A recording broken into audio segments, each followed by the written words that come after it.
صلح جو انسان بہت نرم طبیعت کے انسان. جب موقع نے دیکھا کہ تو پھر قریشی کا معاملہ ہو رہا ہے. ابھی معاویہ کے پاس 40,000 کا لشکر تھا، ان کے پاس بڑا لشکر موجود تھا، بلکہ 40,000 ان کے پاس تھا، حضرت معاویہ کے پاس اس سے بڑا تھا. انہوں نے صلح کر لی حضرت معاویہ سے رسول اللہ، اور وہ حدیث ان کے حق میں جو ہے پیشن گوئی تھی وہ پوری ہو گئی کہ حضور نے فرمایا تھا میرا یہ بیٹا مسلمانوں کے دو گروہوں کے مابین صلح کرے. یہ سن 41 ہجری کا واقعہ ہے جب صلح ہوئی اور حضرت حسن دستبردار ہو گئے اور امیر معاویہ کو خلاف خلیفہ تسلیم کر دیا گیا. اس کو عام الجماعت کہتے ہیں، یعنی وہ انتشار اور تفرقہ جو صوبائی فتنے سے شروع ہوا تھا، اگرچہ اس کا نقطۂ آغاز تو بالفعل بنا شہادت عثمان، پھر وہ جنگ جمل اور جنگ صفین اور جنگ نہروان، اور اس کا ایک نتیجہ جو نکلا وہ کیا تھا کہ اسلامی حکومت کی حدود کی جو توسیع ہو رہی تھی وہ عمل رک گیا. وہ تو خلفاء ثلاثہ، اب یہ ثلاثہ میں گن رہا ہوں، حضرت ابوبکر، حضرت عمر، حضرت عثمان، ان کے دور میں ساری توسیع ہوئی، فتوحات ہوئی. حضرت علی کا دور جو ہے سارا خانہ جنگی کی نظر میں، وہ خلیفہ راشد ہے، اس میں کوئی شک نہیں. بہت عظیم شخصیت ہے، ہمارے نزدیک صحابہ کرام میں سوائے 3 کے سب سے بڑھ کر ہے، سب سے افضل. ہاں، ابو بکر، عمر، عثمان ان سے افضل ہے ہمارے نزدیک. خلافت جو ہے خلفاء کے مابین ترتیب فضیلت جو ہے وہ ترتیب خلافت کے مطابق اہل سنت، لیکن باقی ہزاروں صحابہ میں سب سے اونچے ہیں. اس حوالے سے حضرت علی کا کوئی قصور نہیں ہے رضی اللہ عنہ، ان کی کوئی کوتاہی نہیں. انہیں خلافت ملی ہی ایسے پرفتن دور میں. اگر کہنا جو ہے اگر روکا گیا ہے یہ کلمہ نو مت استعمال کیا کرو، اگر یوں ہوتا تو یوں ہو جاتا، لیکن یہ کہ بہرحال ہمارا سوچنے کا ایک انداز ہے. اگر حضرت علی کو اول دور میں خلافت ملی ہوتی تو ان کی دور ہوتے. اب یہ پرفتن دور میں خلافت ملی، خانہ جنگی ہو رہی، اور جو حالات میں نے آپ کو بتائے ہیں ظاہر بات ہے کہ وہ دور جتنا ذرائع آمد و رفت ایسے تھے، نہ ذرائع مواصلات ایسے تھے، نہ کمیونیکیشن ایسی تھی. وہ تو یوں سمجھیے کہ دارالخلافہ کے اندر کے حالات جو ہیں بس وہیں پر فیصلہ ہو رہا، یا پہلے مدینے میں ہوا، حضرت عثمان شہید ہوئے، اور یا پھر کوفے میں ہو گئے. وہ تو اصل جو بھی طاقت اس مرکز کے اندر جس کے پاس طاقت تھی اسی نے جو بھی اپنا فیصلہ ہے وہ نکالا. بہرحال یہ جو حضرت حسن نے مصالحت کی ہے جس کی بنا پر ہم تو انہیں سلام کرتے ہیں، ان کا احترام کرتے ہیں. انہوں نے خانہ جنگی ختم کر دی، فساد جو ہے اس کی جڑ کاٹ دی، تعامل جماعت ہو گیا، اب امن ہو گیا. اور نوٹ کیجئے اس کے بعد 20 برس تک امیر معاویہ کی حکومت رہی، 20 برس، اور کامل امن رہا. اس میں یہ بھی ہے کہ ان کے تدبر کو بھی دخل حاصل تھا، یہ بھی ہے کہ انہوں نے طاقت کا استعمال بھی کیا، یہ بھی ہے کہ انہوں نے دلجوئیاں بھی کی لوگوں کو، جس کو ہم کہتے ہیں مؤلفۃ القلوب، جو زکوٰۃ کے مسائل میں شامل ہے. کچھ لوگوں کی اس کے شر سے اس کو روکنے کے لیے ان کو جو ہے کچھ زکوٰۃ سے پیسہ دیا جائے وغیرہ، مؤلفۃ القلوب، تالیف قلب کے لیے. بہرحال نتیجہ یہ ہے. تاہم یہ جان لیجیے کہ حضرت معاویہ صحابی رسول ہیں، لیکن ان کی خلافت کو خلافت راستہ نہیں، اس لیے کہ وہ انہوں نے اپنی طاقت سے حاصل کی. میں نے اسی لیے کہا حضرت حسن رضی اللہ تعالیٰ عنہ کی خلافت راستہ ہے، لیکن حضرت معاویہ کی خلافت راستہ، اگرچہ اس میں عمل رہا، اور وہ جو عمل رک گیا تھا، وہ جو مزید توسیع دارالاسلام کی وہ دوبارہ شروع ہو گئی. خراسان کی طرف پیش قدمی شروع ہو گئی. ادھر پہلا بحری بیڑا بنایا حضرت معاویہ نے رضی اللہ تعالیٰ، اور یہ بحیرہ روم کے بعد زائد کو فتح بھی کی. انہیں کے زمانے میں مسلمان فوجی جو ہے استنبول تک پہنچی، قسطنطنیہ کی فصیل تک پہنچی، اگرچہ فتح نہیں ہو سکا قسطنطنیہ اس وقت. بعد میں کئی سو سال بعد ترک جو خلیفہ تھا اس کے ہاتھوں فتح ہوا، محمد فاتح. لیکن یہ کہ بھارت پہنچ گئے تھے وہاں پہ، یہ عمل بھی. لیکن انہی لوگوں نے حضرت حسن کو گالیاں دی اس کام پر کہ تم نے سنا، امیر الکافرین کہا، امیر المنافقین کہا، اور انہیں خطاب یا آر المومنین، اے مومنوں کے لیے آر کی اور شرم کے باعث، اور ان کے خیمے پر حملہ کیا، اسے جلایا، ان کی جان کی نظر ہے کہ تم نے صلح کی۔ یہ اکھڑ لوگ، یہ لوگ، اس کے بعد میں صرف اشارہ کر رہا ہوں، یہی لوگ تھے اصل میں جو 20 برس کے بعد پھر جو حادثہ سانحہ کربلا ہوا، اس کا مین کردار یہ۔ صرف چند جملے سے کہوں گا، سانحہ کربلا پر میرا کتاب موجود ہے، وہ آپ پڑھ لیجیے۔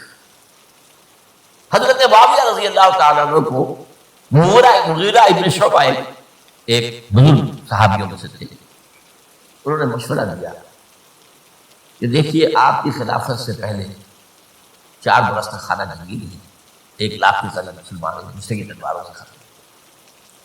اب اگر وہ زمانہ گزر گیا، کبار صحابہ تو فوت ہو چکے، بڑے صحابہ تو گئے، اب تو یہ 9 مسلم جو فتح کے بعد ایمان لائے یا اس کے بعد ایمان لائے جبکہ سورہ توبہ کی آیات نازل ہو گئی، اور تو یہ لوگ، یا پھر اب نئے لوگ جو مفتوحہ علاقے میں ایمان لا رہے ہیں، مسلمان ہو رہے ہیں۔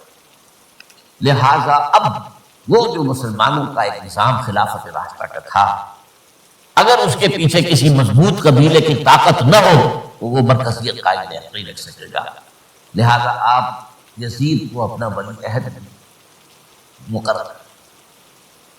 حضرت معاویہ کچھ رہے متردد، لیکن بعد میں ان کی سمجھ میں یہ بات آ گئی۔ یہاں یہ نوٹ کرنے لگے کہ میں یا آپ حضرت معاویہ کے فیصلے سے اختلاف کر سکتے ہیں، ان کی نیت پر حملہ نہیں کر سکتے، وہ صحابہ ہیں، الصحابۃ کلھم عدول، ان کی نیت یہی مسئلہ سمجھتے کہ وہی امن جو ہے وہ برقرار رہے۔ اس وقت جو ہے کچھ تھے ہمارے جو اس وقت اگرچہ وہ صغار صحابہ میں شمار ہوتے تھے، لیکن اب وہ کبار تھے، وہ کھڑے ہو گئے کہ آپ یہ کام غلط کر رہے ہیں، یہ قیصریت اور کسریت جو ہے اس کا آغاز کر رہے ہیں۔ اور یہ کون لوگ تھے؟ اب دیکھیے ترتیب، ابو بکر کے بیٹے عبد الرحمن، عمر کے بیٹے عبداللہ ابن عمر، عباس کے بیٹے عبداللہ ابن عباس، زبیر کے بیٹے عبداللہ ابن زبیر، علی کے بیٹے حضرت حسن بہت، کیونکہ یہ عین وسط میں ہوا واقعہ، 20 سال کے درمیان 10 سال حضرت معاویہ کی حکومت کو شروع ہوئے 10 سال۔ میری جو تحقیق ہے یا مطالعہ اس کے مطابق تو یہ ہے کہ حضرت عثمان نے مصلحت سے، حضرت معاویہ نے مصلحت سے کام لیا اور ان پر جبر کیا، لیکن انہی ندوی صاحب نے تو لکھا ہے کہ بن جبر بھی ان سے بیعت ہوئی، بیعت بنی، مجھے اس سے اختلاف۔ یہ حضرات ایسے نہیں تھے کہ جو بن جبر بیعت کرنے والا، میں اس کو ماننے پہ تیار۔ بہرحال یہ حضرت، میرے نزدیک حضرت معاویہ نے جبر نہیں کیا، زبردستی نہیں، لیکن جب حضرت معاویہ کا انتقال ہو گیا، اب جو ہے معاملہ یہ پیدا ہو گیا کہ اب بیعت کریں نہ کریں تو پھر جو ہے باغی شمار ہے۔ عبد الرحمن ابن ابو بکر رضی اللہ تعالیٰ عنہ جو فوت ہو چکے تھے، اب 4 رہ گئے تھے، عبداللہ ابن عمر، عبداللہ ابن عباس، یہ دونوں تھے جو عمر میں بڑے تھے، عبداللہ ابن زبیر اور حسین ابن علی رضی اللہ تعالیٰ عنہ۔ ان چاروں نے کہا کہ کام غلط ہوا ہے، لیکن اس کے بعد ایک تفریق ہو گئی۔ یہ جو دونوں بزرگ تر تھے، حضرت عبداللہ ابن عمر، عبداللہ ابن عباس، ان دونوں نے کہا کام تو غلط ہے لیکن ایسا نہیں ہے جس کی بنا پر خونریزی کرائی جائے، مسلمانوں کا خون بہے، بغاوت کی جائے، ایسا مطلب یہ کہ اس کے اندر مصلحت کا تقاضا یہ ہے کہ اس وقت ہے اس کو تسلیم۔ لیکن یہ جو دونوں نوجوان تھے، ان کے اندر نوجوان نہیں کو جوان تھے ماشاءاللہ، لیکن یہ کہ جوش زیادہ تھا، یہ اڑ گئے کہ نہیں ہم اس غلطی کو اب حضرت عبداللہ ابن زبیر اور حسین ابن علی رضی اللہ تعالیٰ۔ اب دیکھیے اصل فیصلہ کی بات کیا ہوا، ان دونوں حضرات میں ایک اختلاف ہے۔ حضرت عبداللہ ابن زبیر کا کہنا یہ تھا کہ یہی مقیم رہی ہے مکے میں اور یہیں سے جو ریزسٹنس موومنٹ ہے وہ شروع کی جائے بنو امیہ کی حکومت کے خلاف۔ ادھر سے کوفیوں کے خطوط چلے آ رہے تھے حضرت حسین رضی اللہ تعالیٰ عنہ، آپ آئیے ہم آپ سے بیعت کریں گے۔ حضرت حسین نے اپنے بھائی چچا دار بھائی مسلم بن عقیل کو بھیجا، ان کے ہاتھ پر 10-12 ہزار کوفیوں نے بیعت کر دی حضرت حسین۔ اور ان کے خطوط کے جو ہے وہ تو پورے کے پورے تھیلے تھے حضرت حسین کے۔ اس سے پھر حضرت حسین نے سفر کیا۔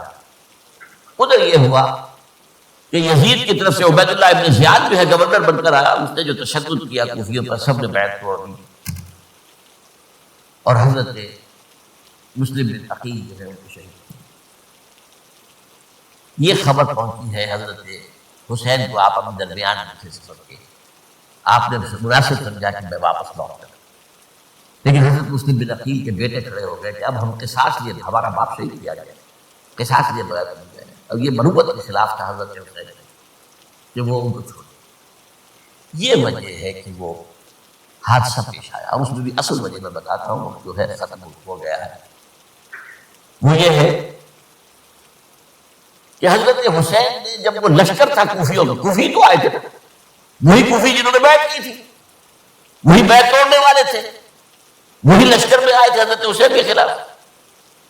حضرت حسین نے وہاں میدان جنگ میں اعلان کیا، دیکھو فلاں ابن فلاں، یہ تمہارا خط ہے کہ نہیں، تم نے مجھے بلایا، دیکھو فلاں ابن فلاں، تم نے مجھے دعوت دی تھی کہ نہیں، یہ دیکھو میرے پاس تمہارے خطوط جو ہیں تھیلے بھرے ہوئے۔ اب انہیں اندیشہ یہ ہوا کہ اگر حضرت حسین کو کسی طرح بھی یزید تک پہنچ جانے دیا گیا تو ہمارا جو ہے بانڈا پھوٹ جائے گا، پھر ہماری خیر ہے۔ ورنہ حضرت حسین نے کہا تھا دیکھو یا مجھے واپس جانے دو، یا مجھے سرحدوں کی طرف جانے دو، میں کفار کے ساتھ جہاد کرتے ہوئے اپنی زندگی صرف کروں، یا مجھے یزید کے پاس جانے دو، میں اس کے ساتھ اپنا معاملہ کروں۔ انہوں نے کہا کہ اگر یزید تک رسائی ہو گئی تو پھر ہماری خیر ہے۔ تو انہوں نے نہ صرف یہ شہید کیا، وہی کوفی، وہی بنو تمیم کے لوگ، وہی اکھڑ، انہوں نے نہ صرف یہ کہ شہید کیا بلکہ پھر خیموں کو آگ لگائی۔ کیوں لگائی؟ تاکہ وہ جو ڈاکومنٹری پروف تھا ان کے خلاف وہ ختم ہو جائے، ورنہ آگ لگانے کیا کرو۔ انہوں نے اور تو کوئی نہیں کیا، یعنی وہ کام تو نہیں کیا کہ جو کسی مفتون کے ساتھ کیا جاتا ہے۔ حضرت حسین کے بیٹے بیمار تھے، حضرت علی بن حسین زین العابدین رحمۃ اللہ علیہ، انہیں شہید کر دیا۔ جو خواتین تھی جو ان کی کوئی بے حرمتی نہیں کی، یہ نہیں کہا کہ اب یہ تو جیسے کہ خوارج کہتے تھے جو مسلمان کافر ہو گئے، مسلمان ہیں ان کے نزدیک کافر ہیں، ان کی بیویاں بھی حلال ہیں ہم پر، وہ تو وہ کنیزیں ہیں۔ پھر فیصلہ یہ تو خیمے جلائے اس لیے ہے کہ وہ جو ثبوت تھا ان کے خلاف وہ ختم کر۔ یہ حادثہ فاجعہ بھی در حقیقت اسی سلسلہ سبائیہ، وہ فتنہ جو ہے اسی کا اس کی ایک کڑی ہے۔ یہ ہے وہ ہماری تاریخ کے جو ہمارا صدر اول ہے، اس میں جو یہ شہادتیں ہوئی ہیں ان کا تاریخی آج اسی پر اتفاق کر رہا ہوں۔ اقول قولی ھذا واستغفر اللہ لی ولکم ولسائر المسلمین من الشیطان۔